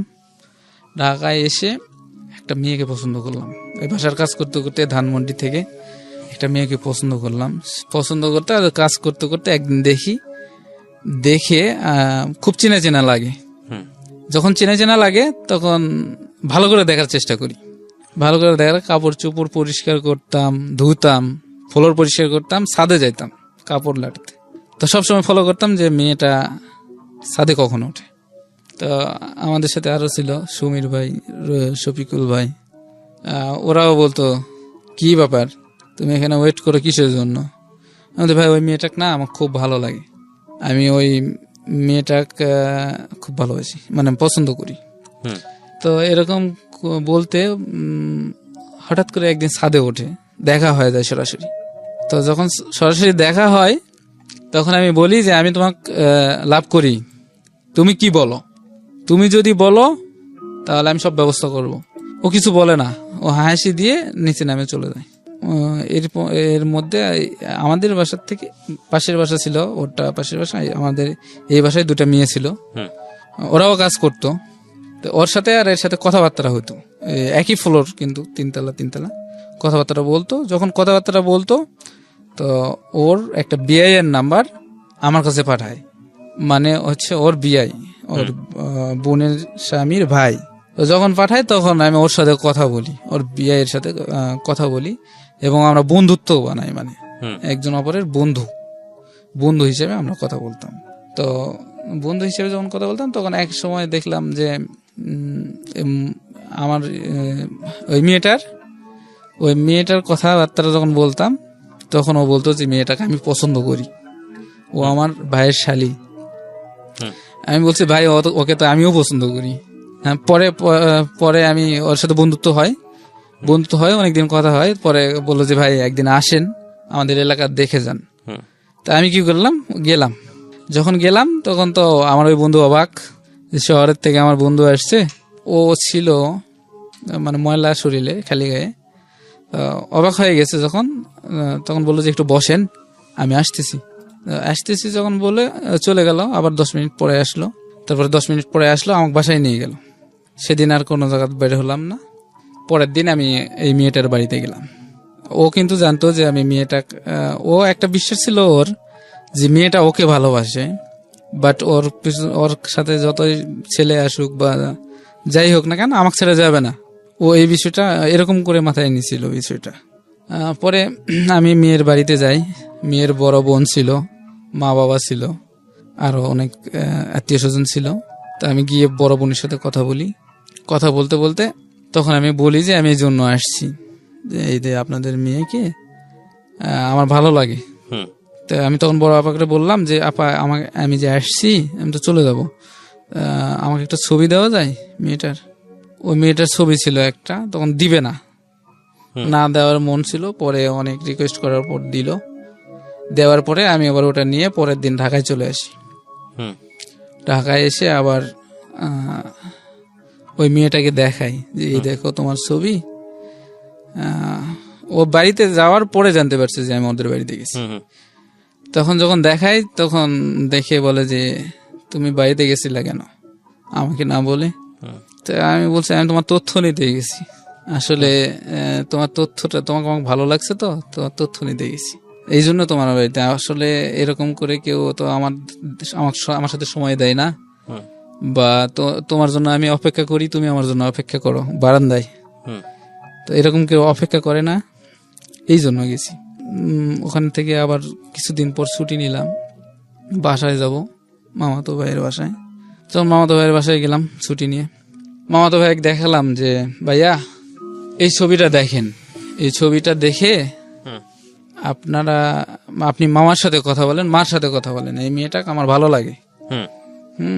আমি এই মেয়েটার বাড়িতে গেছিলাম, প্লাস কথাবার্তা বলছি। তখন আমার মামাতো ভাই বলতেছে যে তুই বাড়িতে গেছিলি অথচ আমরা জানি না, তার মানে তুই বিয়ে করে ফেলছিস, এখন তুই আমার সাথে ফাজলামি করতিস। তখন আমি বললাম যে না, আমি বিয়ে করি নাই, জাস্ট গেছিলাম। আর তোমাদের যদি কোনো সম্মতি না, তোমাদের যদি কোনো আপত্তি থাকে তাহলে জিনিসটা বাদ, এই পর্যন্তই থাকো। আর যদি তোমাদের আপত্তি থাকে না থাকে তাহলে মেয়েটার খোঁজ খবর নিতে পারো। আমি মেয়েটার বাড়িতে গেছিলাম। তো এই কথা বলার পর আমি তো ছুটি কাটায় আবার চাকরিতে চলে গেছি, কাজে চলে গেছি। এদিকে ফাটাই ফেলছি কি যে মেয়েটা বিয়ে করছে আমার মামা, আমার খালা, আমার মা, আমার মামাতো ভাই, বাড়ির সবাই মান্নানা এই কাজ করে ফেলছে, বিয়ে করে ফেলছে, একটা অপরিচিত মেয়ে বিয়ে করে ফেলছে। ইতিমধ্যেই আমি আবার এমার্জেন্সি ছুটি নিছি, বাড়িতে যাব। তো আমি যেদিন ছুটি নিছি মাও ছুটি নিয়েছে। আচ্ছা, মানে একদিন পর মা গেছে একদিন আগে বাড়িতে, নানার বাড়িতে গিয়ে ওঠে যখনই যায়, আর আমি গিয়ে উঠছি আমার খালার বাড়িতে। যখন যায় তো মা একদিন আগে চলে গেছে আর আমি একদিন পরে গেছি। রাতের বেলা ঘুমাইছি, সকালবেলা ঘুম থেকে উঠছি, উঠে দেখি আমার মা হাজির খালার বাসায়। এখন আমার মা আমার খালাকে বলে যে কি কাজটা করে আসছে এটা শুনছিস, ওরা যে বাড়িতে ঢুকতে দিছিস, ওই কি কাজটা করছে। তখন আমি একটু মনটাকে শান্ত করলাম। শান্তটা এরকমই করলাম যে আমার মা এবং আমার খালা, আমি তো তাদের সন্তানের মতো, মায়ের তো সন্তান আর খালার তো সন্তানের মতো। আমি দেখি তাদের কতটুকু আস্থা আছে আমার উপর, বিশ্বাস আছে যে তাদের ছাড়া ভুল কোনো সিদ্ধান্ত নিব কিনা। যখন আমি কিছু বললাম না তখন আমাকে ঘরের ভিতর ডেকে নিয়ে গেল। ডেকে নিয়ে যাওয়ার পর বেশ কিছু গালিগালাজ করল, যা বলার ছিল। বলার পরে আমার খালা আমাকে আস্তে করে বললো যে তুমি এরকম যেহেতু হয়ে গেছে তুমি ওই মেয়েটাকে ডিভোর্স দাও বা যোগাযোগ করো না। তখন আমি বললাম যে আসলে তোমরা কি মেয়ে মানুষ, যে মেয়ে মানুষ হয় আর একটা মেয়ে মানুষের ক্ষতি করতে চাও? আমি কিন্তু এই কথাটা বললাম, তোমরা কি মেয়ে মানুষ যে মেয়ে মানুষ হয়ে আর একটা মেয়ে মানুষের ক্ষতি করতে চাও? তখন ওনারা আরো কঠিন হয়ে যায় এবং এক পর্যায়ে আমি কোনো উত্তর দিই না, এমন কথা বলতে থাকে যা আমার প্রচন্ড হিট করে। তারপরে হচ্ছে ওই দিন রাতের বেলা আমাকে ঘর থেকে বের করে দেওয়া হয়, মা এবং খালা মিলে। ঘর থেকে বের করে যখন দেয় তখন আমি চলে যাই। যে মা বাবা যেখানে বিশ্বাস করে না যাদের কাছে থাকি, তো আমি এই সংসারে থাকি, আমি বাকি করবো, আমি চলে যাই। কিন্তু টাকা যেগুলো দিছিলাম মোট ৭৩,০০০ টাকা জমা, মানে টোটাল দেওয়া হয়েছিল।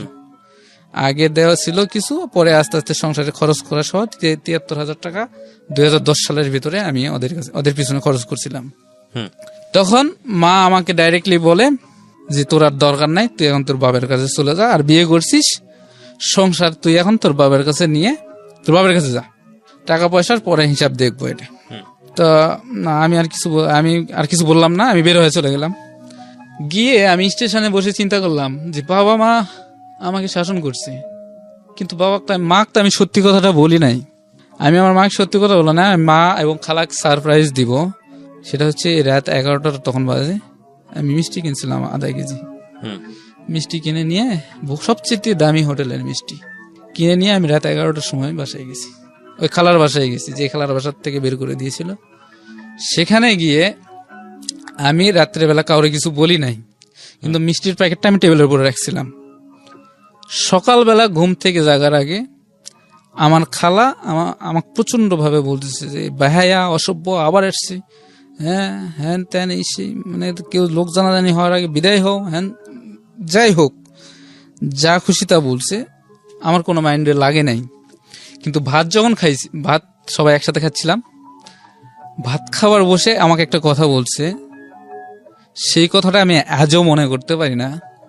কথাটা কি আমি স্মরণও করতে পারি না, কিন্তু আমার কাছে এতটাই খারাপ লাগছে যে আমি ভাতের থালা ওখানে রেখে হাত ধুয়ে এক কাপড় চোপড় নিয়ে আমি চলে আসি ঢাকায় সাথে সাথে। যখন আমি বের হয়ে বাড়ির থেকে তখন একটা নিয়ত করি যে আমি ওই মেয়েটাকে বিয়ে করে নিয়ে আসবো। পরবর্তীতে আসলাম, আমার ওই চাকরিটা, যে চাকরিটা ছিল ওটা আর নাই, চলে গেল। পরে আমি সিকিউরিটি গার্ডের চাকরি নিলাম ওই মেয়েটার কাছে থাকার জন্য। সিকিউরিটি গার্ডের চাকরি নিলাম, বেশ কিছুদিন ডিউটি করতে করতে করতে করতে এরকম হয়ে গেল। মেয়েটা আবার চলে গেল 16 ডিসেম্বরে বাড়িতে ছুটিতে গেল। যখন ছুটিতে গেল, ছুটির থেকে আবার আসবে না, কিন্তু আমার কারণেই আসছিল, যেটা আমি বুঝতে পারি নাই। এর মধ্যে আবার ওই যে বাসায় থাকতো সেই বাসাটা ছিল আমাদের এলাকার ডাক্তারের বাসা। ওদের বাড়িতে গেলাম, ওরাও ছুটি নিয়ে যেতে বললাম, ছুটি নিয়ে তুমিও আসো। আমি আগে গেলাম। যখন আগে গেলাম, বিয়ে শাদীর ব্যাপারে কথা বললাম, শ্বশুর শাশুড়ির সাথে কথা বললাম, ফুফা শ্বশুরের সাথে কথা বললাম। সবাই বলছে সবই ঠিক আছে, তুমি সবকিছুই বলছো, সবকিছুই শুনছি, কিন্তু তোমার বাবাকে ডাকতে হবে, তাহলে আমরা বিয়ে দিব। তখন আমি আমার ওই একটা ভাই ছিল, ওই সম্বন্ধী ধরতে গেলে বড় ভাইয়ের সাথে কথা বললাম যে ভাইয়া আব্বার কাছে তো ফোন দিবেন, কিন্তু হার্ডলি কথা বলতে হবে, নর্মালি কথা বললে কিন্তু আসবে না। হ্যাঁ, তখনই উনি বুঝতে পারলো জিনিসটা আসলে কিভাবে কথা বলতে হবে। তখন আমার বাবার কাছে ফোন দিল। ফোন দিয়ে যখন বললো এই কথা, বাবা তো পাগলের মতো অবস্থা হয়ে গেছে যে আমার ছেলে আটকায় রাখছে, হ্যান তেন। অথচ কিন্তু আটকায় রাখে নাই, এটা আমিই বলাইছিলাম। পরের দিন বাবা আসলো, বাবার সাথে আমার একটা খালু আসলো, ওই সম্বন্ধের খালু আসলো, আমাদের বিয়ে হলো। বিয়ে হওয়ার পর আমরা বাড়িতে চলে গেলাম, কিন্তু বিয়ে পড়ানোর আগে মার কাছে ফোন দিয়েছিলাম যে মা, এখন আমরা বিয়ে করি নাই, আমরা বিয়ে করবো আগামীকালকে, তুমি কি আসবা? এই কথাটা বলার পরে বাবার কাছে ফোন দেওয়া হয়েছিল। পরে চলে গেলাম বাড়িতে বাবার কাছে। যখন গেলাম, থাকলাম কিছুদিন, সপ্তাহখানিক থাকলাম। এই কি মানে এই যে যাতায়াতের যে খরচটা, আমার শ্বশুর বাড়ি কিন্তু কিশোরগঞ্জ আর আমার বাড়ি নওগাঁ জেলায়। এখান থেকে অনেক ভাড়ার একটা খরচ, জার্নিং খরচটা অনেক বেশি। 12,000 টাকা কিস্তির উপর নিয়েছে আমার বাবা। কিস্তির উপর নিয়ে আমি বিয়ে শাদী করছি। করার পরে সপ্তাহে 200 টাকা আমাকে দেওয়া লাগতো প্রতি সপ্তাহে। কাজ কাম করতাম, দিতাম। এক সপ্তাহ যাওয়ার পর আবার শ্বশুর বাড়িতে আসলাম। শ্বশুর বাড়ি থেকে আবার বাড়িতে গেলাম। বাড়িতে গিয়ে এখন আমি কি কাজ করব? গেলাম এলাকার একটা চাচার কাছে, তিনি রাজমিস্ত্রির কন্ট্রাক্টারি করেন। ওনার সাথে দেখা করলাম। দেখা করার পর চাচাকে বললাম যে চাচা আমাকে একটা কাজ দেন, আমি তো এর অবস্থা, আমি তো বিয়ে শাদী করছি, এখন তো বসে থাকা চলে না, কাজ তো করতে। প্রথম দিন আমাকে এমন একটা কাজ দিল, টুকরির মধ্যে করে মাটি কাটা, মানে টুকরির মধ্যে করে মাটি নিয়ে, মাটি মাথায় নিয়ে উপরে নিয়ে যায় ফেলানো, মানে হাউস গর্ত করা। সে মাটি দিত কিরকম, যতক্ষণ না ভরতো ততক্ষণ মাটি দিতেই থাকতো। আমি একটার বেশি ফেলাতে পারতাম না, একটা ফেলায় রেস্ট নেওয়া লাগতো। পরে অনেক কষ্ট হলো, 2 দিন কাজ করলাম। কাজ সবার সাথে তাল মিলে করতে পারতাম না। চাচাও তখন আমাকে কেউ সাথে নিত না, একজনের সাথে নিত না, যে ও কাজ পারে না, ওরা নিয়ে আমি কি করব। এরকম ধরনের 2 দিন করার পর 3 দিনের দিন চাচা আমাকে বললো, বাবা তোমার তো এই অবস্থা, তোমার তো এরকম হবে না। তখন আমি কি করব উপায় না পেয়ে আবার চলে আসি ঢাকায় মিরপুরে আসি। এখানে 2 মাসের মতো থাকি, স্বামী স্ত্রী একসাথে। 2 দিন মনে হয় গার্মেন্টসেও চাকরি করছি, পেঁয়াজের ব্যবসা করছি, করে এখানেও চলতে পারি না। আবার বাড়িতে চলে গেলাম। বাড়িতে গিয়ে এবার কাজ শুরু করলাম আর একটা মিস্ত্রির সাথে। তো ওনার সাথে বেশ কিছুদিন কাজ করলাম। করার পর ধীরে ধীরে সংসার অগ্রসর আগাতে থাকলো। থাকার পর এর মধ্যে অনেক কষ্ট, কিস্তির টাকা, সংসারের খরচ। বেতন ছিল 200 টাকা।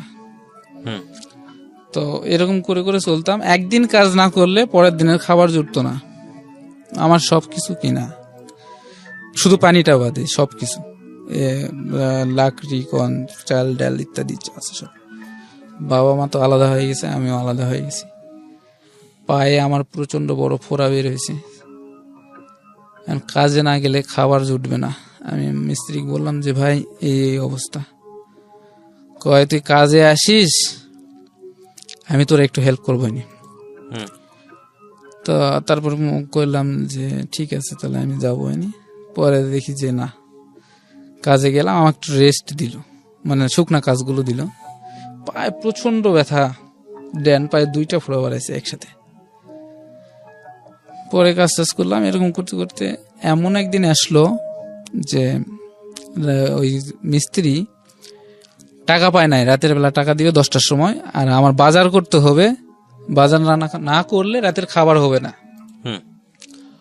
টাকা পাবে রাত 10টার সময়। এখন এই রাতটা আমার না খাই কাটালাম, আমরা না খাই কাটালাম একটা রাত। পরের দিন সকালে টাকা পাইলাম, বাজার করলাম। এই কথাটা কিন্তু আমার বাবা মা বাড়ির কেউ জানে না, এখনো পর্যন্ত জানে না। পরে ওখান থেকে কাজ করতে করতে করতে করতে ইট ভাটায় কাজ করলাম। ইট ভাটায় কাজ করলাম, যখন ইট ভাটার কাঁচা ইট ভ্যান গাড়িতে করে 100টা করে ইট নিয়ে নিয়ে আমি ওই ইয়ের ভিতরে দিতাম। 10 টাকা গাড়ি ছিল, যতটা নিতে পারতাম ততটা টাকা পাইতাম। এই টাকা মানে এরকম করতে করতে করতে করতে একটা সিজন চলে যায়। যখন বর্ষাকাল আসে, তখন ইট ভাটার কিছু লাইট নষ্ট হয়ে গেছে, মানে অকার্যকর হয়ে গেছে। ওই লাইটগুলো ঠিক করতে চায়, মেরামত করতে চায়, মিস্ত্রি খুঁজে পায় না। তাই আমি তো ঢাকার থাকছি, আমি ছোট থেকে একটু এগুলো জিনিস নিয়ে ইচ্ছে করে কারেন্টের শর্ট খাইতাম ইত্যাদি, মানে ইন্টারেস্টেড ছিলাম। তো আমি বললাম যে ম্যানেজার পরিচিত, মালিকও পরিচিত, তো আমি বললাম যে মানুষটাকে লাভ নাই, তাহলে আমি একটু কাজটা করে দিই, এই জিনিসগুলো আনান, আমি কাজটা করি। পরে নিয়ে এসে দিল, আমি কাজটা সম্পূর্ণ করতে করতে পারলে আমাকে 400 টাকা দেওয়া হয়। তো আমি তখনই চিন্তা করলাম, একটা জিনিস চিন্তা করলাম যে আমি কেন মানুষের পিছনে ঘুরি, হিসাবে তো মানুষের আমার পিছনে ঘোরা উচিত। আমি এমন কিছু করব যাতে মানুষ আমাকে ডাকে বা খোঁজে। তখন থেকে আমি এরকম হার্ডলি একটা মনের মধ্যে শক্ত করে একটা প্রশ্নবিদ্ধ করলাম, মানে আমি এরকম একটা সিদ্ধান্ত নিলাম যে আমি এমন একটা কিছু করব যে মানুষ যেন আমার বাড়িতে এসে খোঁজে, আমি যেন কাজ খুঁজতে মানুষের বাড়িতে না যাই। তখন আমি ওই ইলেকট্রিক্যাল কাজটা ওখান থেকে শুরু করি। উনি যখন 400 টাকা দেয়, আমার কাছে ছিল 300 টাকা, 700 টাকা নিয়ে আমি 2টা প্লাস কিনি, 2টা স্ক্রু ড্রাইভার কিনি। আমার কিন্তু সংসারের প্রচুর অভাব, আমি কিন্তু খুব সহজেই বলেছি, আমার খুবই অভাব, যা বলার মতো না। তার মধ্যে আমি আবার কাজ জানতাম না। এই টাকা নিয়ে আমি ভ্যান গাড়ি নিয়ে চলে গেছি আমাদের শহরে প্লাস স্ক্রু ড্রাইভার কিনে বাড়িতে আসলাম। আমার বউ আমার প্রতি খুব রাগ, এই এত কষ্টের সময় তুমি এগুলো জিনিস কিনছো, এগুলো দিয়ে আমি কি করবো, এগুলো দিয়ে ভাত রান্না দেখাবো? যাই হোক, অনেক কথাবার্তা। তারপরে আবার কিছুদিন পরে আবার চিন্তা করলাম যে কিছু লিফলেট দেওয়া যায় এলাকায়, যেহেতু কাজ করতে পারবো। তখন 1000 লিফলেট ছাপানো হলো। করার পরে দেখি 2-1টা কাজ আসা শুরু করলো। তখন ওই ভাটার মালিক ছিল, মামা বলে ডাকতাম, খুব হেল্প করছে ওই সময়টায়। তখন মামা আমাকে বললো যে শোনো, তুমি যখন এই কাজটা করতে চাও তাহলে তোমার জন্য একটা সুযোগ আছে, যুব উন্নয়ন অধিদপ্তর ট্রেনিং সেন্টার খুলছে, তুমি ওখানে ট্রেনিং নাও, তোমার জন্য একটা পজিটিভ হবে। তা আমি মামাকে বললাম, মামা কি কি বিষয় আসে? 8% সার্টিফিকেট লাগবে আর 300 টাকা ভর্তি ফি লাগবে। তা আমি বললাম 300 টাকা তো আমি 3 মাসও একসাথে দেখি বলবো, জোগাড় করতে পারবো না। তা আমি 300 টাকা আপনার কিভাবে ভর্তি হই, আর 8% সার্টিফিকেট নিলে গেলে আরো 500 টাকা লাগবে। তখন বলো যেভাবেই হোক ব্যবস্থা করো, তোমার টাকা লাগলে আমার কাছ থেকে নিয়ে যাও, আমি কাজ করে শোধ করে দিও। তো সত্যি দিল, ব্যক্তি টাকা দিল। আমি চলে গেলাম যুব উন্নয়ন অধিদপ্তরে, 8% একটা সার্টিফিকেট নিলাম একটা মাস্টারের কাছ থেকে, নিয়ে আমি ওই স্যারের কাছে গেলাম, গিয়ে টাকা জমা দিয়ে অ্যাডমিশন নিয়ে আসলাম। তো অ্যাডমিশন যখন নিয়ে আসলাম, প্রথমে আমার কোর্সটা ছিল ইলেকট্রনিক্স, 11টার থেকে দুপুর 2টা পর্যন্ত আমি ক্লাস করতাম। আচ্ছা। আর 3টার থেকে আবার সন্ধ্যা পর্যন্ত ভাড়ায় কাজ করতাম। এই সুযোগটা দেওয়ার কারণে আমাকে 120 টাকা রোজ দিত, 120 টাকা হিসাবে হাজিরা দিত। তো এটাও টিকলো না, কয়েকদিন পরে এটা ম্যাচিউর মানে হয়ে গেল। 2-4 দিন করার পরে এভাবে মানলো না আর। তো যখন মানলো না তখন অন্য ব্যবস্থা করা হলো। এভাবেই চলতে থাকলো, সংসারও চালাচ্ছি। বাচ্চা হয়েছে 2013 সালে। বাচ্চারও খরচ আছে, ফ্যামিলিরও খরচ।